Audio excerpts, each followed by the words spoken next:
یہ کہتے ہیں کہ اپنے یا دوسروں کے علم میں اضافے کے لیے من گھڑت سوال کسی مفتی صاحب سے کرنا، یعنی اپنے پاس سے بنا کر کرنا، اس کی کیا شرعی حیثیت ہے؟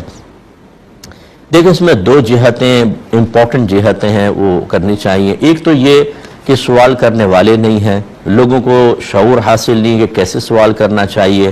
اور کوئی مفتی صاحب یا عالم صاحب آپ کو اویلیبل ہیں اور ان کے جواب وہ بھی سن سکتے ہیں، اور اس سے آپ کے بھی علم میں اضافہ ہوگا، ان کے علم میں بھی اضافہ ہوگا، پھر تو بہت اچھی بات ہے کہ آپ کر لیں اور معیاری کویسچن کریں۔ ایسے کویسچن کریں جو واقعی آپ کی ضرورت کے ہوں، ایسے کویسچن کریں کہ معاشرے میں اکثر مسلمانوں کی ضرورت کے کویسچن ہوں۔ ایسے کویسچن نہیں کہ جی یہ بتائیے کہ موسیٰ علیہ السلام نے سب سے پہلے ناشتے میں کیا کھایا تھا،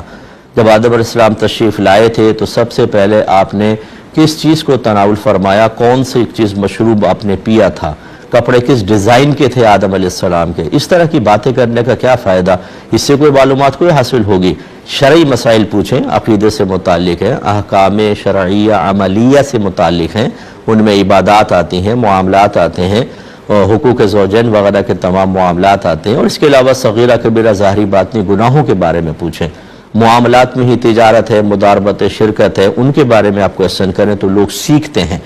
ایک چیز تو یہ ہے۔ دوسری بات یہ ہے کہ لوگوں کے اندر شعور ہے، وہ کویسچن کرنا چاہتے ہیں، آپ سکھانے کی نیت سے اپنے سوالات بنا کر پیش کرتے ہیں اور وہ اتنے امپورٹنٹ نہیں ہوتے، لہٰذا اس میں پھر یہ خرابی ہوتی ہے کہ مثلا کوئی محفل مجلس ہے، اس میں آپ کو موقع مل گیا 2-3 دفعہ،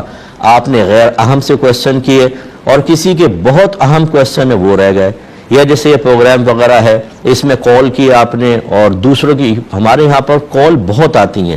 ابھی ہمارے کوئی پرابلم ہے اس وجہ سے کالز نہیں آ پا رہی ہیں، آئی تو ڈسکنیکٹ وغیرہ ہو گئی ہیں، اور اسی طریقے سے میں خود بعض اوقات کال کو رکوا دیتا ہوں کیونکہ کویسچنز ایسے ہوتے ہیں جو مختلف نوعیت کے ہوتے ہیں تو زیادہ امپورٹنٹ ہوتے ہیں، تو میں اس لیے بعض اوقات رکواتا ہوں، ورنہ ہمارے یہاں بہت زیادہ کالز آتی ہیں، پورے ورلڈ سے تقریباً کالز آ رہی ہوتی ہیں۔ تو یوں بھی ہوتا ہے بعض اوقات کہ لوگ ویٹنگ پہ بیٹھے ہوئے ہیں، آپ نے وہ کویسچن کیا جو ہزارہا مرتبہ پہلے پروگرام میں پوچھا گیا ہے، تو پھر ایسی صورتحال میں دوسرے کو موقع نہیں ملتا، آپ کا سوال اتنا امپورٹنٹ نہیں ہوتا، اس میں پھر وقت بھی نکلتا ہے۔ میں اس کو ضائع تو نہیں کہوں گا کہ وقت ضائع ہوتا ہے، لیکن بہرحال ایک اہم چیز رہ گئی، ایک لوگ مایوسی کی طرف آتے ہیں، بعض تو کال کرنا چھوڑ دیتے ہیں، بھی ہماری کال تو ملتی نہیں ہے۔ تو بہرحال خلاصہ کلام یہ ہے کہ اچھے کویسچنز بالکل کریں، اور اگر آپ سمجھتے ہیں کہ لوگوں میں شعور نہیں ہے تب تو بدرجہ اولا آپ کو کرنا چاہیے، اور اگر پہلے سے لوگ موجود ہیں اور اچھے معیاری کویسچنز ہو رہے ہیں پھر تھوڑا سا وقفہ سے کریں تاکہ لوگوں کی اپنی ضرورت بھی حل ہوتی رہے۔ نماز عید خواتین پر واجب ہے یا نہیں فقہ علماء احناف کے مطابق؟ نہیں، نہ عورت پہ جمعہ واجب ہوتا ہے نہ نماز عید، لیکن جمعے میں یہ ہے کہ عورتیں حاضر ہو جاتی ہیں، بہرحال تو جمعہ ہو جاتا ہے۔ عید کے دن کا حکم یہی ہے عورتیں عیدگاہ میں نہ آئیں کیونکہ رش انتہائی کثیر ہوتا ہے، وہ اپنے گھر میں مردوں کی جماعت کا انتظار کریں، جب ختم ہو جائیں تو 2 رکعت چاشت یا اشراق کی پڑھ لیں، ان کے لیے یہی کافی ہے۔ یعنی پڑھیں تو غلط ہے، اس میں نہ صرف یہ کہ پڑھنا ضروری نہیں ہے بلکہ پڑھنا غلط ہے۔ عید کی نماز ہے ہی نہیں نا واجب، وہ پڑھیں گی بھی تو 2 رکعت نفل بنے گی، وہ واجب نہیں ادا ہوگا۔ اچھا، صحیح۔